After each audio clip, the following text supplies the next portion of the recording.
其中一個我最中意用得最多嚟做交易嘅蠟燭圖形態就係吞沒蠟燭。我之前拍過好多片都用過呢個形態。呢個蠟燭圖形態好勁，因為佢可以俾你一個好準確嘅反轉信號。咩叫吞沒蠟燭？其實個名已經解釋咗佢自己，佢就係一支同前一支相反顏色嘅蠟燭，然後完全包住前一支。一支陽燭吞沒形態，開市價係等於或者低過前一支收市價，然後收市價高過前一支開市價，即係話兩邊都大過前一支蠟燭，好似真係包住佢哋嘅。等我俾個例子你睇下，呢度我哋揾到一個幾強嘅支持位，個價錢喺度彈咗幾次，證明佢真係好尊重呢個位。我哋見到個價又跌翻落去個支持位，我哋可以預期佢會彈翻上去，但係入市之前我哋要多啲確認，而唔係淨係假設個支持位一定頂得住。就喺呢個時候，我哋見到一支陽燭吞沒形態，佢完全吞沒咗前一支紅色蠟燭，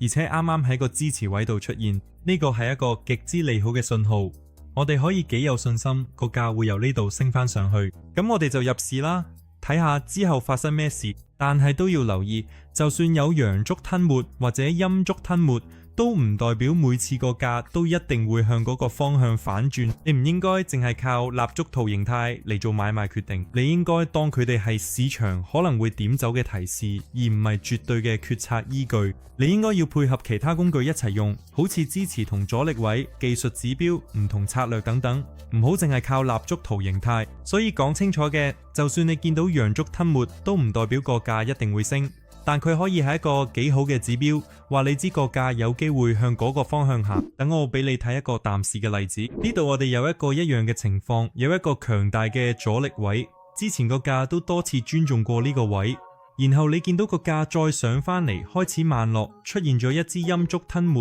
完全吞盡之前嗰支綠色陽燭。你見到個價嘅阻力位俾人頂住，出現咗陰燭吞沒，呢個就係一個幾好嘅做淡信號。你睇下之後發生咩事，個價就跌落去。